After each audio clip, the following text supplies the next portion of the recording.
반갑습니다. 큰나무 동부 여러분. 오늘은 이 세상의 끝은 언제인가요? 라는 제목으로 말씀을 나누고자 합니다.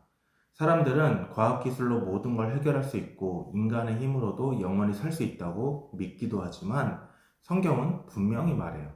이 세상에는 끝이 있으며 그 끝을 정하시는 분은 오직 예수님이시라고요.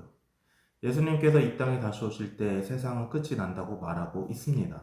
그렇다면 궁금해지죠? 과연 그때는 언제일까? 그리고 그때는 어떤 일이 일어날까?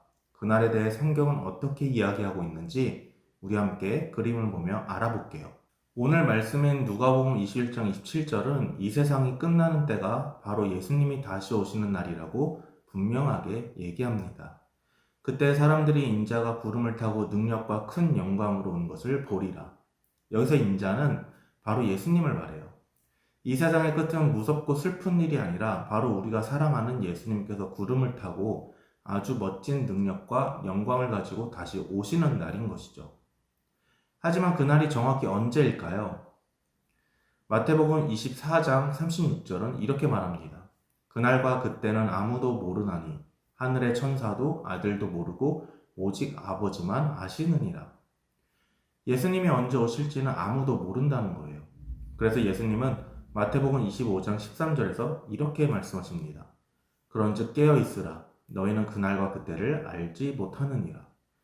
예수님이 언제 오실지 모르기 때문에 우리는 늘 마지막을 준비하는 마음을 갖고 예수님을 믿는 믿음 안에 살아야 한다는 것이죠. 그렇다면 예수님이 다시 오실 때에는 어떤 일이 일어날까요? 마태복음 25장 46절 말씀입니다. 그들은 영벌에 의인들은 영생에 들어가리라 하시니라. 예수님을 믿는 사람들은 하나님과 영원히 함께하는 생명을 얻고 믿지 않는 사람들은 하나님과 영원히 멀어지는 고통의 형벌을 받게 된다고 말해요. 그래서 우리는 날마다 예수님을 믿고 사랑하며 그분이 다시 오실 날을 준비하며 살아가야 하는 거예요. 비록 우리는 예수님께서 다시 오시는 날을 알지 못하지만 두려워하지 않을 수 있는 이유는 예수님을 믿는 믿음이 우리에게 있기 때문입니다. 하지만 믿음이 있다고 해서 나는 예수님을 믿으니까 괜찮아, 언젠가 오시겠지 하며 아무것도 준비하지 않는 마음과 태도는 옳지 않아요. 예수님께서는 우리가 믿음으로 깨어 준비하며 기다려야 한다고 말씀하셨습니다. 그리고 그 참된 기다림의 모습을 알려주시기 위해 열처녀의 비유를 들려주셨죠. 어떤 이야기였는지 영상을 통해 함께 알아볼게요. 어느 캄캄한 밤, 신부 들러리인 10명의 처녀들은 등불을 밝히며 결혼잔치를 기다리고 있어요. 아니, 지금 몇 시인데 아직도 안 오시는 거야? 곧 오실 거야. 신랑이 늦고 있지만 분명한 건 잔치에 온다는 거야. 아니 그러니까 언제 오시는 거냐고. 그건 아무도 모르지. 하지만 분명 이곳에 오실 거야. 신랑이 도착한다는 소식이 늦어지자 10명의 처녀들은 기다리기 힘들어하네요. 그런데 갑자기 신랑이 곧 오십니다. 모두들 신랑을 맞이하러 나오세요. 꾸벅꾸벅 졸고 있던 10명의 처녀는 깜짝 놀라 잠에서 깨어났어요. 이를 어째? 내 등불이 꺼지고 있어. 내 것도 마찬가지야. 등불 기름을 미리 준비하지 않았니? 서둘러 등불을 밝히고 신랑을 맞이하러 가자. 그러지 말고 기름 좀 나눠줄 수 있니? 우리 기름도 넉넉하지 못해. 기름을 미리 준비하지 않은 미련한 처녀들은 서둘러 기름을 사러 가요. 그 사이 신랑이 잔치에 도착해요. 기름을 미리 준비해온 슬기로운 처녀들은 자신들의 등불을 밝히며 신랑을 맞이하러 잔치집에 들어가요. 이를 어째? 문이 닫혔나봐. 저희는 못 들어가는 거 아니야? 문 좀 열어주세요. 기름을 사고 돌아온 미련한 처녀들이에요. 저희들도 들어가게 해주세요. 뒤늦게 잔치집에 참여하려 했지만 문은 열리지 않아요. 하지만 등불 기름을 미리 준비해온 슬기로운 처녀들은 결혼 잔치에서 신랑을 만날 수 있었답니다.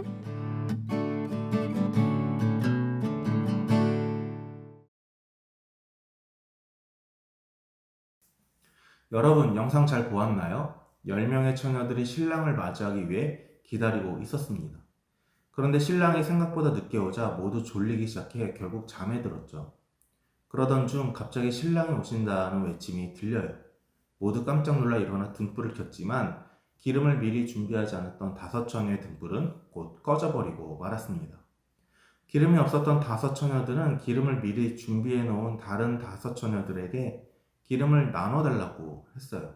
그러나 슬기로운 5처녀들은 혹시 우리 것도 부족할까봐 기름을 나눠주지 않았고 미련한 처녀들에게 기름을 따로 사오라고 말했었죠. 그래서 그들은 급히 기름을 사러 갔지만 그 사이에 신랑이 도착했고 문은 닫혀버렸습니다. 결국 그들은 잔치에 들어가지 못했어요. 반면 슬기로운 5처녀는 여분의 기름을 미리 준비해뒀기 때문에 신랑과 함께 기쁨의 잔치에 들어갈 수 있었습니다.